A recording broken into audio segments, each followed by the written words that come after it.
Hello, everyone. Today, we have the pleasure of speaking with Dr. Stephen Trzeciak, co-author of Wonder Drug, 7 Scientifically Proven Ways That Serving Others is the Best Medicine for Yourself. And this is released just last month. That is June of 2022.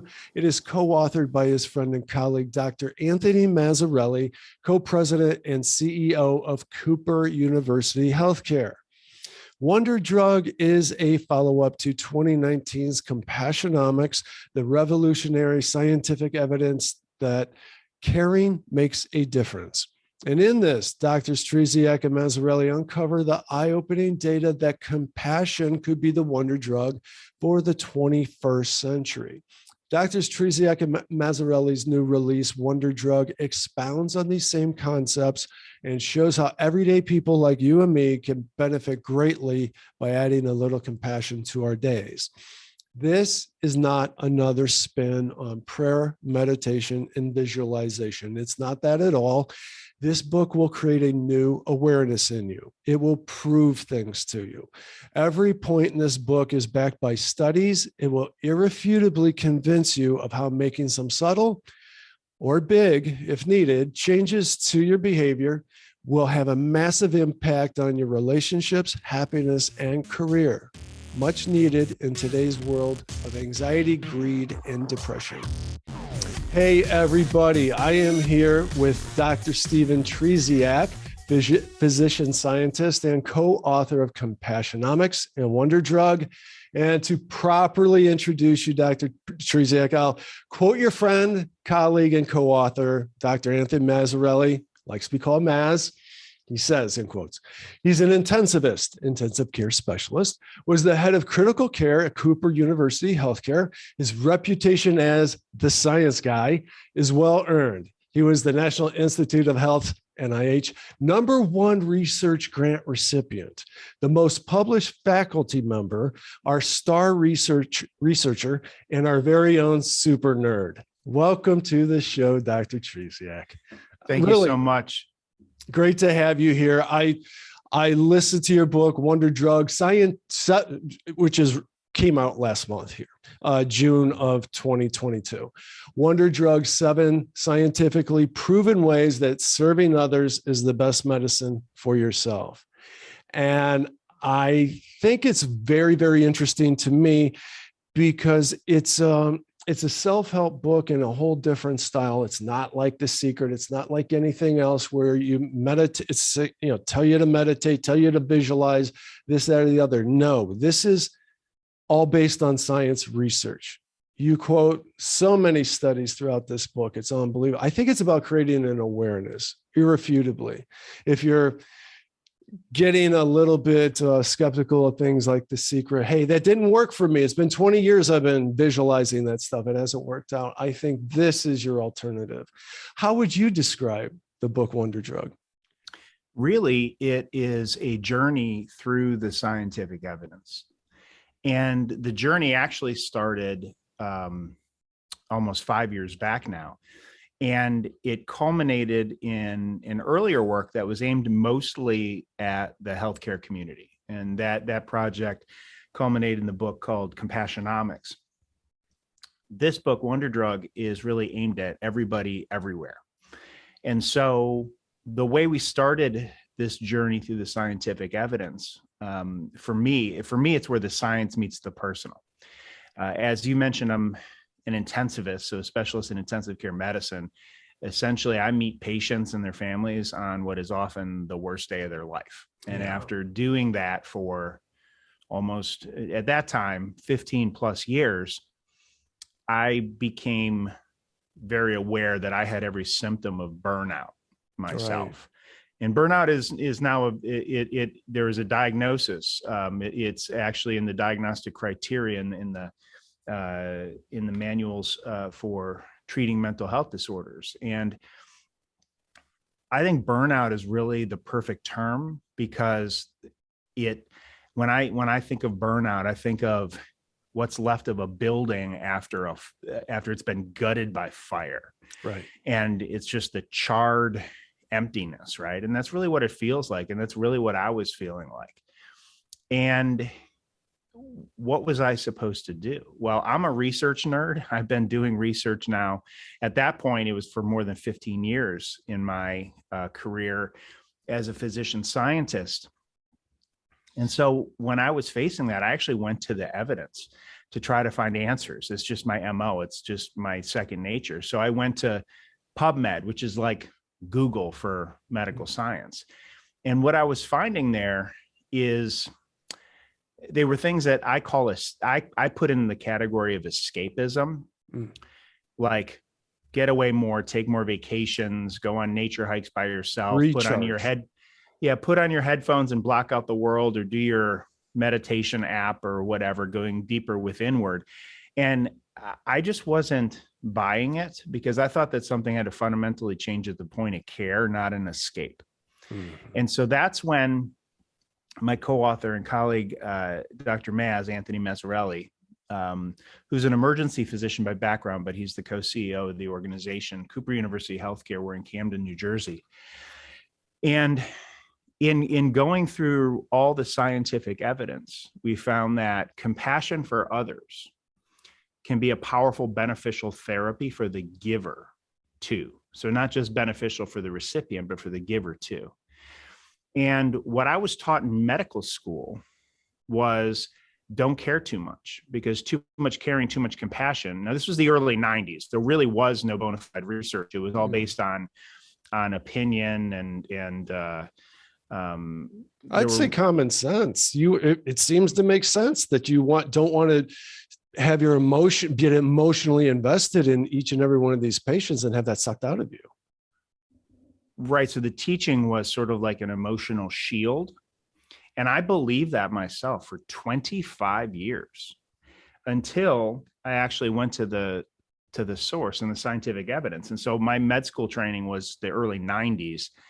When just a few years ago, when I went to the scientific evidence, I found that where opinion and where there were gaps, there was now filled with bona fide scientific research to show that there is a relationship between compassion for others and burnout, but it's inverse. It's inverse. So if what I was taught in medical school was true, that too much caring, too much compassion burns you out, then you would see high compassion, high burnout, low compassion, low burnout. But what the preponderance of evidence in the scientific literature actually shows is that the relationship is inverse. So high burnout, low compassion, low burnout goes with high compassion. And my hypothesis was, and again, this relates to healthcare, but we're going to make the transition to everybody everywhere in just a minute. My hypothesis was that if you care deeply about patients, and not just patients and their families, but colleagues, coworkers, staff, what the research really supports is that the key to resilience is relationships. So if you care deeply, then you're going to have the fulfilling relationship that flows from that. And if you don't have the fulfilling relationships, then you don't get the good part of what it means to take care of patients. You don't get the good part, the fulfilling part. And all you have is a really stressful job. That's really and so nice. I decided to do what I call my Na1 experiment, my N of one. And so the N is the designation in research for number of study subjects. So N of one means one study subject, and the only study subject was me. And I decided that, now armed with the data that compassion can be a powerful, beneficial therapy for the giver too, I was going to test the compassion hypothesis for myself. So I cared more, not less, leaned in rather than pulling back and detaching. And not just with patients, with their families, but with the nurses that I'd worked with for over 15 years at that point, with the staff in the ICU, with my colleagues, the other intensivist physicians, friends, I mean, even at home. And because the key to resilience is relationships, and that's supported by over 280 original science research papers. And that was when the fog of burnout began to lift for me. But it's not where the story ends, it's where the story starts, because other healthcare workers read Compassionomics and tested the compassion hypothesis for themselves, and they got the same results. And might I add, didn't this come out in 2019? Yeah. during the most challenging medical Well, circumstances. It was about 6 months before, actually. Thank God, huh? Yeah, right. And so we got messages from healthcare workers all over, far and wide, that said, I tested the compassion hypothesis for myself and I got the same results. And Dr. Maz and I got to thinking, there's no way that this is only true for people who put on scrubs every day and go work in a hospital. Right. We're right? humans. We're all humans. Yeah. There has to be some sort of common thread. There has to be perhaps even a universal, if you will. Mm-hmm. And so that's the hypothesis that we were testing in the new project, which culminated in the book Wonder Drug, which just came out. Mm-hmm. And the hypothesis there is that serving others is the best medicine for yourself. So different from a healthcare context where literally every day there are people suffering. Well, you're not met every day in everyday life with people who are suffering, just people who maybe need that random, quote unquote, act of kindness, right? Mm-hmm. Either because even if they don't need anything in that day, just serving other people, being other focused rather than self-focused or self-centered. And a key research term, it's just a research term called prosocial acts. It's just a research term that means kindness, right? Mm-hmm. And so this book synthesizes all the scientific evidence. And again, there are 250 original science research papers curated for Wonder Drug that shows that serving others is good for your physical health, good for your mental health, good for your happiness, fulfillment, well-being, emotional health, and even good for your professional success. Mm-hmm. And so we synthesize all that evidence for the why serving others is good for you. And then it culminates in a 7-step evidence-based prescription, again, chock full of scientific data, because that's our approach. And 7 scientifically proven ways to up your game, so to speak, in serving others to reap all the benefits. So really, Dr. Maz and I, we like to look at familiar things in unfamiliar ways. So rather than looking at these topics like kindness or compassion through an emotional, sentimental lens or a moral, ethical lens, we look at these things through the lens of science and put it under the scrutiny of science. And so what we're sharing with you isn't what we think or our opinion. Like, we're not preaching to anybody. We're just telling you what we found in our journey through the evidence. Well, what I find interesting about that is in your first book, Compassionomics, that's the only way you could approach the medical industry. They're not going to take a bunch of speculation and you're not going to convince them to meditate 10 minutes at lunch and all this other stuff, but they're definitely going to listen to the studies. You know, I think it's a brilliant approach. And then the fact that you take that into Wonder Drug, right, and you bring it to the masses, I think is a really refreshing approach to those of us that also are no longer seeming, we just can't take another book telling us the same thing in a different way. You bring up the Fantastic Four in this book, which I want to get right back to the science of this. And I love the pop culture references throughout the book. It made me laugh out loud several times. In particular, the reference to Godzilla and King Kong, but we'll leave that for the book. That was a very funny one. Now, the Fantastic Four was an eye-opener to me. I've certainly heard of dopamine. I think of, when I get to that next level in Candy Crush, I get that. I know I get that little dopamine rush, right? Yeah. I never really knew how that was different from serotonin. And I've heard of endorphins, like when you exercise, the runner's high or whatever. I never heard of oxytocin. And you explain how all of these, you can work all of these exercise, do different things, behaviors that will bring all of these feel-good hormones into your life. This is an entirely different approach than I've ever heard before. And I'll put it this way. One of my favorite authors in my entire life was Dr. Wayne Dyer. And he would approach this from, and he's a psychologist, sorry. And he would talk about this raising to a higher vibrational harmony. And that is what will attract things to you. Well, it was never really explained. How do you really get to that higher vibrational harmony? Anytime you have a scientific pursuit, and your hypothesis is that A is associated with B, meaning serving others is associated with health and well-being benefits. You have to have your hypothesis rooted in some sort of a mechanism, right? And so the mechanism is what connects the behavior in this case to the outcome. And there are actually 6 different mechanisms, and you've hit on some of them.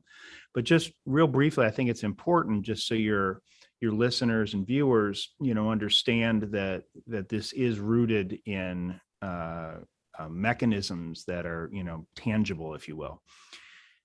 When you bear witness to suffering of some kind or somebody in need, research using functional MRI brain scans, which shows what parts of the brains are activated at any given moment in time, it actually activates the pain center of your brain. And we know this experientially because it's uncomfortable to watch people suffering or people in need, right? But when you take action to alleviate someone's pain or suffering to some extent, it actually activates a reward center of the brain. It activates on functional MRI scans. Neuroscience researchers can see that it activates a reward center of the brain, a distinct neural structure, which is associated with positive affect, positive emotion, feelings of affiliation. And that's part of the reason, not all of it, but part of the reason about what, and we know this experientially, that it feels good to help people, right? So there's direct activation of neural structures. And then on top of that, we have what we call the Fantastic Four, which is endorphins, dopamine, serotonin, oxytocin, these neurotransmitters that are activated and upregulated, if you will, when giving and serving others. In addition to that, serving others also fine-tunes the nervous system. And so there's part of the nervous system that we're probably familiar with the terms fight or flight, right? So that's called the sympathetic nervous system. When we serve others, the opposite side of the nervous system, called the parasympathetic nervous system, which is the calming part of the nervous system, is activated preferentially over the fight or flight. And that's why oftentimes when we're helping people, we feel it's a calming experience. In addition to that, there's something called chronic systemic inflammation. So inflammation throughout the body that, if present and at high levels and over time, over long periods of time, it's associated with really bad things like cardiovascular disease and cancer.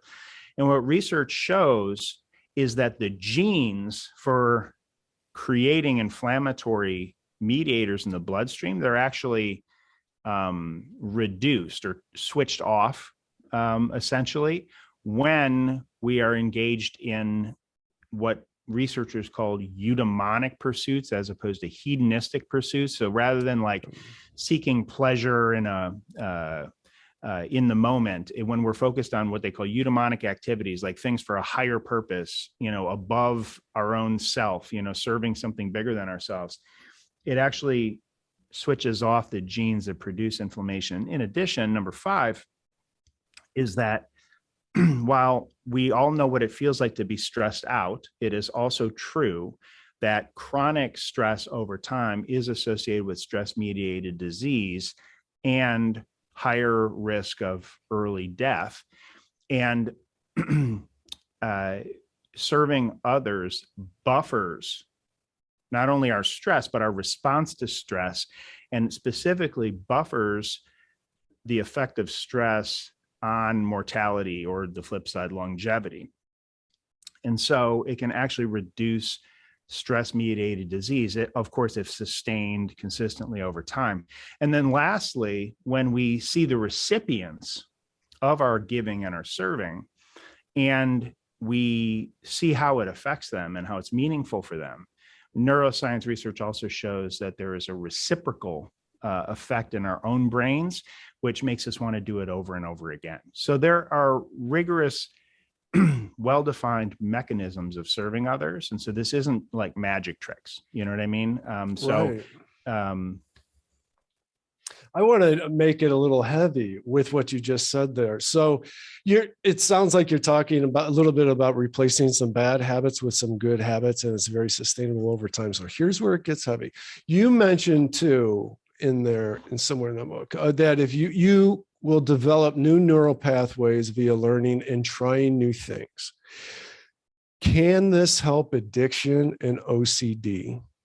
And does this wane as we get older? Like, can you teach a dog new tricks? So first of all, change is possible. I didn't always believe that. And before I got into the science myself, like I believe that compassion for others, kindness for others was like maybe something in your DNA, like you were either wired that way or you're not. Like it's in the fabric of who you are. And I believe that until I actually looked at the scientific data for myself. And what it shows quite clearly, not only in the healthcare domain, but just broadly for general populations in rigorous science in the psychology domain, is that kindness and compassion for others, the behaviors that manifest that can in fact be taught and learned. And the key is you have to have what's called a growth mindset about it. Now, you might have heard, your viewers, your listeners may have heard a lot about a growth mindset. The preeminent researcher in this space is Dr. Carol Dweck at Stanford. Many people know about that work in the context of kids and coming up through the educational system. But what a lot of people don't know about her work is that she and her colleagues also studied this for empathy and compassion for others. And just real briefly, if you have a growth mindset, that mindset is understanding that whatever it is you're trying to learn or get better at is just a collection of skills. It's not a trait, as opposed to a fixed mindset where you believe that whatever you're trying to learn or get better at, it's a trait. Like either you have it or you don't. Right. Those people don't, on average over time, do not persevere. They don't persist. They won't work at it. And that's why kids coming up through school that have a fixed mindset, they think intelligence is a trait, not a skill or a collection of skills. On average, they don't do as well as the kids who have a growth mindset, who just think intelligence is a collection of skills. So I just need to try harder if I experience rough patches.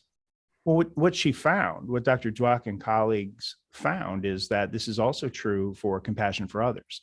And when people realize or are aware of the science that we can actually grow in our behaviors and how we behave towards other people, that we can actually get better at compassion for others. But the key is having a growth mindset. And those that have a growth mindset about kindness for others and compassion for others will be the people who can be kind to others or show compassion for others when it is hard to do it. And let's face it, in life, sometimes it's hard, right? Yeah. So yes, change is possible. You asked me about OCD and addiction. I'm not aware of any data related to OCD. There is data on social anxiety that is obviously different than OCD, but that social anxiety can be relieved when one's mind is focused on giving and serving others and kindness to others. And we cover that in Wonder Drug. There are some data related to addiction. The caveat I want to say out front is I'm not an expert in addiction medicine. And so we do cover some research in the book that relates specifically to addiction, but we just lay out the research and let the readers make up, their own mind. I say that because addiction medicine is one of the most complex areas of healthcare, and there are a lot of experts out there, and that's not my background. So that being said, I will say that as I understand it, the 12th step in 12-step programs, the first 11 steps, if you don't complete, or if you just stop at 11, you're likely to fall back into old patterns. The first 11 maybe somewhat self-focused, but the 12th one, as I understand it, again, not an expert in these matters, is focused on helping another person who is in the same struggle that you have been. And once you do that, whether it's related to the accountability that's associated with that, or just the act of serving that person that changes something within you. Again, I don't know. It's not my area. I'm an intensivist, but as I understand it, that 12th step of looking outward rather than looking inward is vital to recovery. Yeah, I was oh, go ahead. And other people that are in the recovery community and scientists that study this have told me that the same thing. Yeah, and I was going to back that up with yesterday. I was talking to another author, Ray Vance, who I'm going to have on next week. He's been recovering for 30 years, been you never fully recovered, but he's been completely sober for the last 10. And now he is dealing with his son's same struggle. This is going to be a heavy podcast, but he talked heavily about what you said about the 12th step. And he did not successfully achieve sobriety until he got to that and started practicing that 12th step service and giving back. And he said about what you said about the accountability, about someone else relying on your sobriety, your example. And a lot of your studies throughout the book also said about you can achieve a lot of the same effects by observing the examples other people are providing and feeling the empathy with that as well.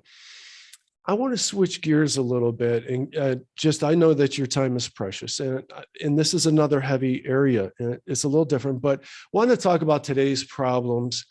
You mentioned in the book, 64% of Gen Z has symptoms of anxiety and depression and serious thoughts of suicide. Social media, obsession with self-centeredness, it keeps us in our own heads. And you also mentioned loneliness. There's an increasing loneliness due to these things and increasing isolation. Living alone produces 32% increase in mortality rate. And it says it doesn't even matter if you don't feel lonely. This is still the truth. The science bears out. Your book, I think, is coming at an important time in society when technology and even our own society, we worship athletes and reality stars and things like that. The science is bearing out that we need to kind of put these things down a little bit and connect a little bit more. Wouldn't you say? It's kind of obvious. In the UK, they have so the public health data supporting the concept that loneliness kills is so striking that not only did our current Surgeon General write a book about it, but in the UK government, they actually have a position in the government called the Minister of Loneliness, which sounds like the saddest job ever. Yeah. But it underscores the fact that the associations are real, and these associations have been examined. There have been some doubters about the associations. I've looked at the data myself. In my synthesis of the evidence is that the associations are so strong that that signal is so strong that I believe the association is real. And when you are chronically lonely, you have essentially chronic activation of your fight or flight sympathetic nervous system and high levels of cortisol release, which is like the stress hormone. So when sustained over time, it can be really bad for you theoretically, but then we see the data, the associations that there's a heightened mortality risk. So one of the foremost researchers in this area has published data that suggests that the risk of chronic loneliness for early mortality is as strong of a risk as smoking, as obesity, as alcohol abuse, which we all know are public health problems. And so I think in the medical community, we're starting to treat it accordingly. So yeah, it feels that we're becoming more and more disconnected in so many different ways. Yeah. And, we could talk about that for a long time, but I think that it has real effects on our health, and that for good health, human connection matters. I mean, so for example, just real quick, many of your viewers and listeners may be familiar with a famous study called the Harvard Grant Study. So it's been going on for more than 80 years. They're on their fourth study director. And what they did is a long time ago, they enrolled teenagers in Boston, and one of the cohorts were Harvard students, and one of them were teenagers not enrolled in college. And they followed them over time. And what they wanted to figure out was what is the key to unlock, good health and longevity into your 80s. And what they found, in my opinion, is really striking. And I think about this regularly, but the key to good health and longevity into their 80s wasn't some biomarker in their 50s. So it wasn't their blood pressure, it wasn't their blood sugar level, it wasn't their cholesterol level, it wasn't any of these things. It was the quality of their relationships. Mm-hmm. And really what the data, and that's a poignant, study, but what the data supports is that for good health, human connection matters. Right. And, that stat that I shared, that from your book, 64% of Gen Z has symptoms of anxiety, depression, and serious thoughts of suicide. Well, the most striking, honestly, was from the pandemic. And this was measured in, I believe it was August of 2020. And what the researchers found, and this is, the most rigorous way we have of measuring these things, and reported in a very highly respected journal for public health. And what they found is that 1 in 4 18 to 25-year-olds had serious thoughts of suicide. That's unbelievable. I mean, I'm aware of the stats that I've been hearing and following that, but it's not acceptable. That's for sure. And, with the nature of social media, does it get worse, or does it, can we get it better? I don't know. Let me just speak to that for just a minute. It sort of goes back to something you were saying early on about meditation and all this stuff. Mm-hmm. Let me just say, first of all, I think meditation is great. If you like meditation, do it. I'm just sharing with you data, right? Mm-hmm. So this is not like opinion or anything like that. But there was a survey study that was conducted through the NIH, and they studied self-care practices over time and changes in self-care practices over time. And what they found is that over time, self-care practices have become more and more isolating. Mm-hmm. So, for example, take that walk in nature by yourself, put on your headphones or your earbuds and block out the world. Do your meditation app on your phone to go deeper inward. But these are mostly journeys deeper into yourself by yourself. Whereas what the research supports is that in decades past, especially when we were experiencing times of hardship and struggle, we found solace in family and in friends and in relationships. And what I can tell you after now 5 years essentially of curating and synthesizing the scientific evidence, if there is one statement I could make after synthesizing all of this science and writing 2 books about it, it's this: the key to resilience is relationships. And so that I share this, I don't charge them, but I have a lot. I'm the chair of the Department of Medicine now at Cooper. I have, like almost 150 trainees that are in the various programs that are in my department that I'm ultimately responsible for. And in our internal medicine residency program, we have more than 80 resident physicians. Being a resident physician is really hard. I mean, it's by design. It has to be rigorous because, at the end, you have to know what you're doing. And what I tell them my advice, and I do this, I give the first talk of the academic year every year. And what I tell them, not because it's my opinion or what I think or believe, but what we found in going through all the scientific evidence, what I tell them is to take good care of each other. Take good care of each other. And not just because it's good for the other person, but it's good for you too. Because when you are taking care of, and I tell them, like, you don't have to be best friends and like go out to dinner after work every night, but you can check in with each other and take care of people, meaning like, hey, I heard your mom was sick.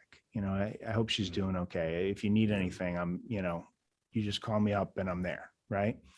And once you start doing that, it transforms the experience and the culture, if you will, for the recipient, but also for the giver. Because once you do that, you experience your surroundings differently. I mean, these resident physicians are here like 80 hours a week, right? Yeah. And so when you start taking care of each other, you start feeling differently about the work that you're doing. And then it's not just a job. So I think it's evidence-based. It's an evidence-based recommendation. For sure it is. And you quoted numerous studies throughout the book that prove that the giver actually received more benefit than the recipient of compassion. Well, I don't know about more, but okay. receives a benefit. And, we provide all the evidence for physical health benefits, mental health benefits, happiness, fulfillment, well-being, and even professional success. And then what we do is we share with you the evidence of how you can raise your game in helping and serving other people, which is key, because you don't want to just know the why, you want to know the how, because if you believe the why, then you need some help getting there. Right. Let me ask you how this applies to our careers. A lot of this podcast, Over 50, Starting Over, it's about helping us get a little bit better every day in our lives and our careers. And I believe that after 50, we are at the pinnacle of our careers. We're the experts now. We hold the cards of what our career should be. You should be doing what you want to do most now. So some of us feel stuck in a grind in corporate America. Some have gotten squeezed out. So take that and do with it what you will. But I do want to just bring out a couple of statistics that you shared, is that we are overworking ourselves dramatically and living out the law of diminishing returns. 33% of employees seriously overwork. 83% will show up even when sick because they feel like they have got to make that presence. Robust research shows that resistance to burnout is developed through kind, caring, intimate, and loving relationships. Conversely to that, you mentioned, this is off the top of my head, but when somebody would come into work and with a negative attitude in the morning, it would instantly permeate throughout the workplace and set the stage for a miserable work day. So conversely, if you come in and ask somebody sincerely how they're doing, don't ask them the yes or no question. Ask them, can I help you with something? I remember that you said that specifically, because it can't be answered with a yes or no. And it shows that you really are empathizing and caring. That's a great way to start building relationships during a workday that can help foster a much better, healthier workplace environment. I think we're starting to become more and more aware of that today. Like Glassdoor, you're aware of I guess you would call it an app, Glassdoor, where companies are rated. When you're looking for a new job, go to Glassdoor, see how employees are rating these companies amongst a lot of different metrics, the culture, the CEO, the benefits, and all the different things. This has become so ingrained into our workplace environment that people have no choice but to become aware that the culture of a company is very important to people when they're looking for jobs. I just bring that up because I think it's a very hopeful thing that is synergistic with your teachings. Or I don't want to say teachings, but your studies, the outcomes.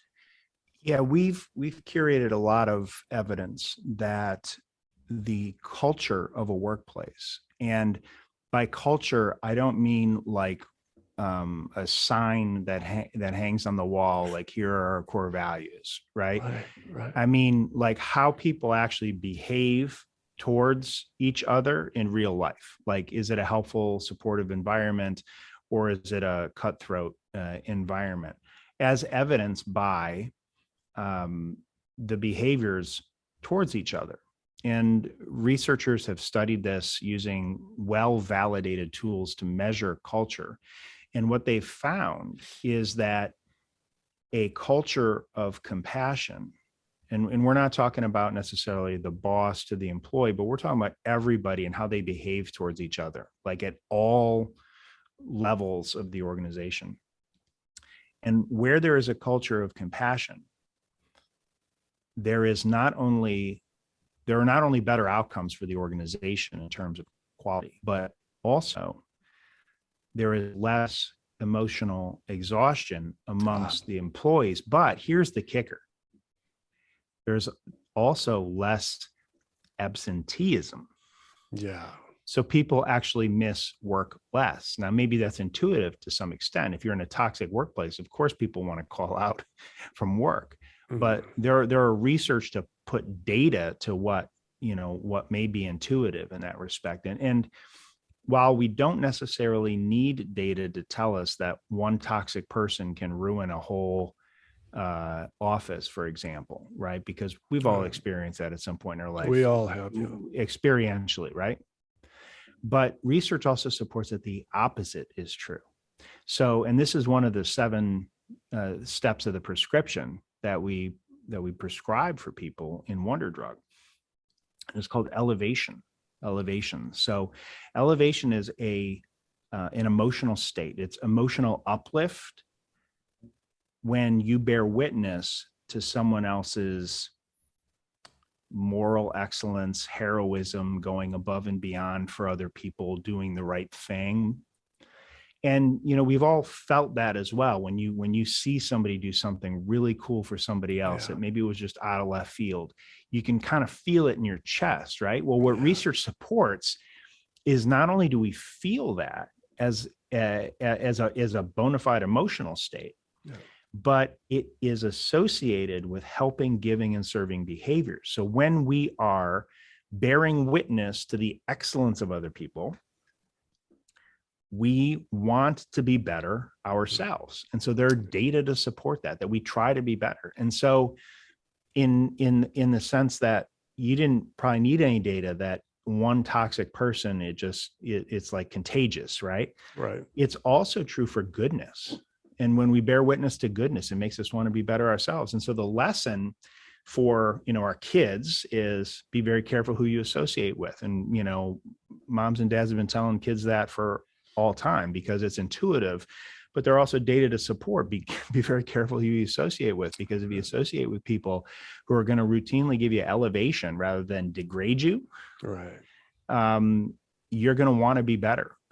And similarly, seek organizations where you're going to be surrounded by people who elevate you, because not only will you get that elevation, that emotional uplift, you'll actually want to follow suit. And that's not what I think or believe. That's what the science shows. For sure. I have always noticed that throughout my life, being preached at will push people away every time. But if through example, I have a friend, my college roommate, who is my frequent co-host, is a devout, born-again Christian. And when I met him in college, I was always trying to give him those blue-collar pot shots that we do. And he always remained unaffected. I didn't get the negative reaction I was looking for. I'm like, what's that about? What's he got that I don't have? That's my point, is you learn through example. If somebody, instead of preaching at you and telling you how you should be, they just are that. That spreads, that's contagious. And I have always looked at him and admired him and tried to get more of that for myself, not from nothing he ever said to me. If you had something to say to that, I'm sorry. I didn't mean I to. was just going to add that there are data for that as well, that Sure. when kids are preached a certain kind of behavior that is moral, ethical, the right thing to do, Yeah. and it's inconsistent with behaviors, they just shut it out. Sure. And actually, when it is aligned with behavior, or just the behavior without the preaching part, that's when they follow suit. And so it just I hesitate to use the word contagious with behavior, because now in our pandemic hardened thinking, the word contagious just, kind of, we don't like it. I react negatively to it too. But what the research supports is that helping, serving, compassion, kindness, empathy does spread through social networks. Right. And that's probably not surprising to a lot of people. The surprising part is the fact that it's been measured and studied, and that there's rich data behind it. Nice. Hey, let's take this to a higher level. I want to talk about the happiest man in the world. And that's the French scientist and Buddhist monk, forgive me here, Matthieu Ricard. How'd I do? Yeah, you did great. And so he's been studied in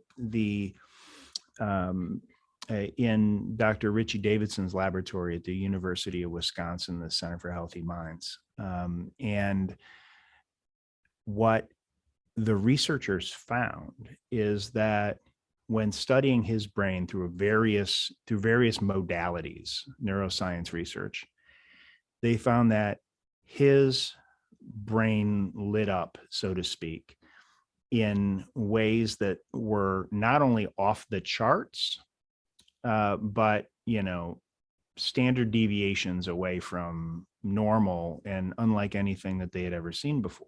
Yeah.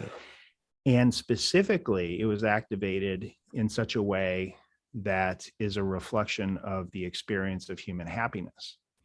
And so when he was asked, what is it that you're doing when you're generating these sort of data from your brain, he was found to be meditating on compassion and kindness for other people, which he has said is the happiest experience that he can imagine.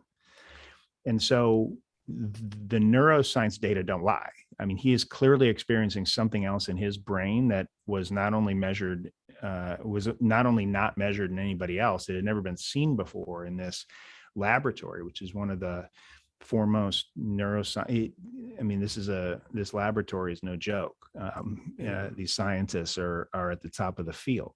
And what the research just supports is that you can experience happiness in when you become an expert, so to speak, in serving others. So in his tradition, in the Buddhist tradition, they spend 10,000 or more hours meditating on compassion and kindness for other people.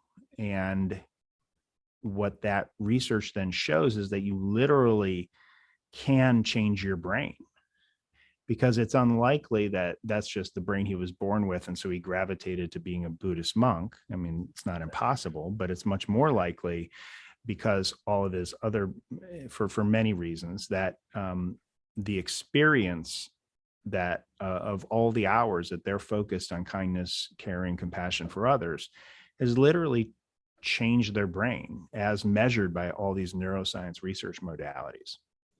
Where I wanted to go with that is, and I don't have it in my notes, I'm just going from memory here, but you mentioned the 10,000 hours of meditating on compassion.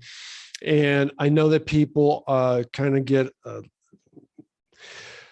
have a little bit of trepidation when you say meditation. Oh, I know I should be doing it, and I haven't been, and all of that. And well, you, in that section of the book, you got down to, well, oh, I know what it was. The benefits that you get out of just 100 hours a week of total volunteering time or compassionate Mhm. act time.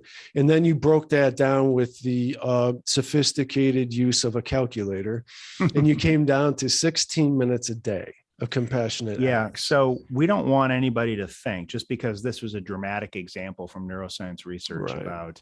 about 10,000 hours, right? So what the first question should be is, what's the dose? What is the dose of helping or serving others that is associated with the beneficial effects? And so that's why I have the 7-step prescription that Dr. Maz and I write for you in Wonder Drug. The first one is start small.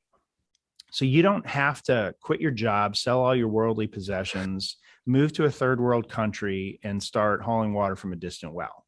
Right. What really the research supports is that you need a personal paradigm shift. So like simple prism changes. You don't need to change your surroundings. You need to change your experience of your surroundings and how you experience surroundings, and just start with the people that are right in your orbit every day, people living under your own roof, or people in your workplace, or that people you encounter just routinely in life, and keeping your eyes open for small opportunities to not only have empathy, but then to lend a hand and show them kindness.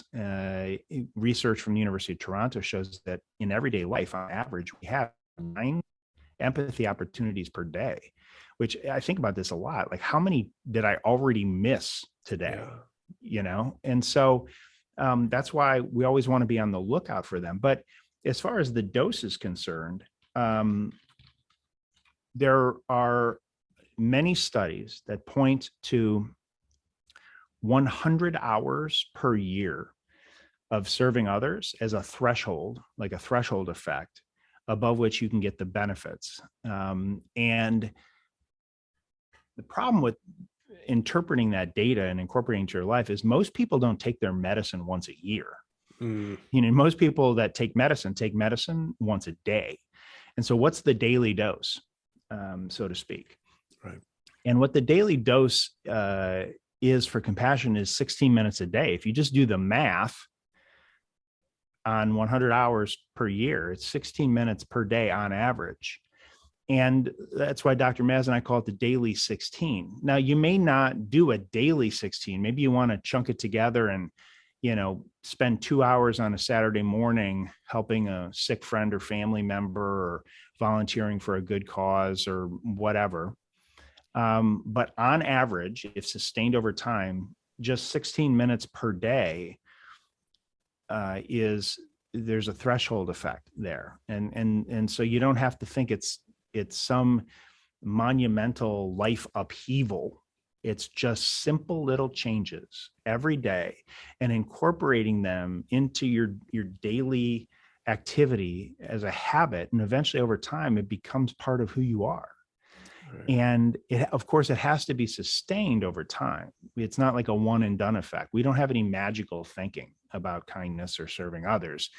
If you thought it was a one and done, like, oh, I helped somebody today, I'm all set into my, for long life, that'd be like thinking, well, if I eat my vegetables once, I'll live into, good health into my 80s. And of course, that's not, that'd be silly, right? So we have to incorporate these micro acts of compassion and kindness into our daily activities, and just make it a part of who we are, and habituate it so it's just part of our daily routine.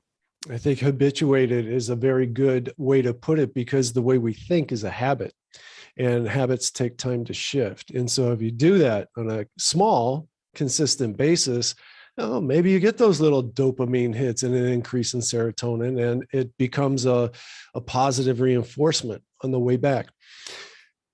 I want to get to a difficult question that you did tackle in the book, and I got to be honest with you, I had a hard time wrestling with it. Yeah. Is there really true altruism? Because I read the book, and it's like, I want that for myself. I want that good stuff for myself. So I'm going to go out and do a bunch of kind acts so I get this for myself. Right. Which sounds self-centered. What the research supports is motives matter. What I mean by that is this: if you do something called, what in research it's called strategic helping. So it's in contrast to what Dr. Maz and I called the live to give approach to life, right? that's like when you described your friend, there was something he had that you didn't have and you wanted it and you didn't know what it was, but right. That's a live to giver, right? Because when you meet those people, that's generally what they're doing. And they've figured out, whether it was at a young age or maybe later in life, that helping and serving others is just something that contributes so much to their own happiness and well-being. They're just going to keep doing it. And they're like these people that like radiate with like this inner glow. Yes. And you don't totally understand it, but you know you want some of it. Yeah. Right. And so that's what Dr. Maz and I call the live to give approach to life. And we call those people live to givers. Yeah. In contrast, if you're a strategic helper, where rather than being a live to giver, you're a give to getter, where it's just all about, hey, I want to give because maybe then, you know, I'll look good in front of the boss, or like, you know, that's strategic helping. What the research shows, and this isn't my opinion, it's not like my belief, there's just science behind it, is that not only is it not beneficial for you in the same ways that being a live to giver is, that actually the neuroscience data shows that you actually experience it differently in your brain. So when you have functional MRI brain scans done, it's activating totally different neural structures. And that helps to explain from a mechanistic standpoint why it is that strategic helping and genuine altruism, if you will, are associated with different effects and different outcomes. And so motives do matter. Strategic helping, may help the person that you're helping, but it really won't help you. Importantly, the research does show that if you just know that it's good for you, that it doesn't ruin the effect. So if you read the first 10 chapters or 2 parts of Wonder Drug, it's not going to ruin the effect. So you can definitely get all the benefits. But if it's for some strategic ulterior motive, you might as well forget it. Right. I'm going to start winding up. I know that you have a busy day, and I've really appreciated your time. I've really enjoyed this. I do want to say this, though. You shared this towards the end of the book. It's a saying that changed my life at about 33 years old when I first heard it. No one will ever remember what you said or what you did, but they'll always remember how you made them feel. Mm-hmm. And for an introvert like myself, who is always stuck in his own head, which is exactly where you don't want to be. Right. It made me realize, when I first heard that, it sounds a little tricky at first. No, as soon as I heard that, I was like, that is the biggest truth I ever heard in my life. And it got me. So when I started talking to people, I was listening for the first time, really listening, not thinking about what I was going to say next to impress them. I was really listening to what they said. And it really got me out of my own head and has made me much better interpersonally in my relationships. So I wanted to bring that up, and I have many times on the podcast, but to me, it's the most important quote I ever heard. And obviously you think it's pretty big too. You shared that, kind of wrapped up your book with that. That quote is attributed to Maya Angelou, who was legendary in so many ways. And I agree with you. It's powerful, and it's powerful in that it's speaking truth. Mm-hmm. That is actually the last step of our 7-step prescription, which is know your power. And so the reason why we need to know our power is if we know that when we meet people in their time of need, even with something that we think is small, that we like the next day, we may never even remember that we did it. But when you meet people in the right moment that maybe are at the end of their rope and you don't even know it, but they literally may never forget what you did. Yeah. And every time that they think about it and it revisits them, it like reverberates in an echo chamber, never to be forgotten. And when it comes back to them over and over again,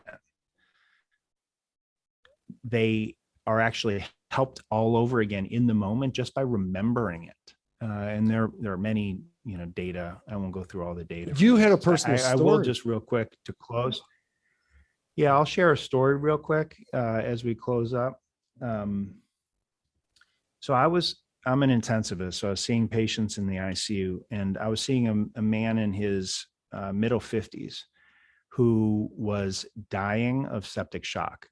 Septic shock is overwhelming infection where all the organ systems shut down. It is one of the most common causes of death in the United States. Among common things in the ICU, it is literally the most lethal thing that we take care of, and we take care of it every day. And we were treating this gentleman with we're a referral center for Southern New Jersey here at Cooper and Camden. And we were treating him with every modality that was possible, kitchen sink. He was getting everything. And despite all that, it appeared that he wasn't going to make it through the night. And I had to tell that to his sister, who was just a couple years younger than him. And it was a really, really hard talk. Especially because she said that he had been her rock throughout her whole life. And as we were finishing the discussion and I was about to leave, I thought we were done almost. She asked me this question I hadn't heard before in the ICU. I don't think anyone had ever asked me in 20 years of working in the ICU. She said, "You don't remember me, do you?" And I said, I'm sorry, I don't. She said, "It's okay. I wouldn't expect you to. You see so many patients here. You guys are so busy. I wouldn't expect you to remember me, but I do need you to know something." She said 7 years ago, and she took her finger and she pointed it right across the hall to the ICU bed, right across the hall from where her brother laid. And she said, 7 years ago, my mom was in that bed right over there. And she was dying, and there was nothing that could be done to save her. And you were her doctor, and you had to tell me that. And so you and I have had this talk before. And it literally took my breath away. I couldn't breathe. But then she said something that I will never forget as long as I live. She said, "I need you to know those nurses, they were like angels to me." She used the word kindness. She kept saying the kindness of the nurses. They held me in those days when she was dying, and they let me know I wasn't going to go through it alone. And I didn't, because they were there for me. They were like angels. And then she said, this is the part that I'll never forget as long as I live. She said, "I think back to my mom's death all the time because we were so close. It hurts even now, 7 years later, it hurts. I think about it like almost every day. But when I think about my mom dying and it hurts, I also remember those nurses and the kindness of those nurses, my angels. And it makes me feel better even now." Jeez, man. Jeez, that's a heck of a note. 7 years later. Yeah. So ICU nurses are like Olympic champions in compassion. So they probably went home at the end of the shift that day, like, this is just what we do. And they maybe, like, if you asked them a week later, they'd be like, maybe not even remember, right? Because they do it every day, right? Yeah. But for her, 7 years later, it's not only something she remembered, it was something that helped her, right? So I now teach this to my medical students, my residents, my fellows in training for critical care. Like, when you go in and you have these talks that are filled with that much emotion, right? Like, what do you want to be remembered for? Because you have to, and that's why the last step in the prescription is know your power, because you may not remember it a day, a week, a month from now, but they may literally never forget it. And it could be helpful to them over and over and over again. And so once you know that about your opportunities to show kindness to people, whether if they're at the end of their rope and have a poker face glued on tight and they're about to crumble, but you don't know it, or it's obvious that they're really struggling, like, they may never forget what you did. And when you are aware of that and the science behind it, you feel differently about your opportunities to help and to serve others. Man, that's really well said. And that's very true. When you really understand the effect you're having, you're changing lives. I mean, you're making a big impact on a life for sure. But you don't have to be, let me just be clear, you don't have to be a healthcare worker. to have that opportunity, right? Look at your neighbor who's maybe just lost a spouse, right? Or your friend who maybe lost a job, or maybe, I don't like the saying random acts of kindness. I'm not sure how random they really are, but that's a totally different discussion for a different day. But, we all have this opportunity. I just share a story from the front lines in the ICU, but these opportunities lay all around us. And if you know your power, you feel differently about those opportunities to give and to serve. Very true. Dr. Stephen Trzeciak. And the book is Wonder Drug, 7 Scientifically Proven Ways That Serving Others is the Best Medicine for Yourself. You could get it on Amazon, probably many other places, but I will share the link in the show notes, and I highly recommend it. It's really, really terrific, and it is a game changer. Thank you so much. Yeah, thank you so much. Have a great day. You too. Bye.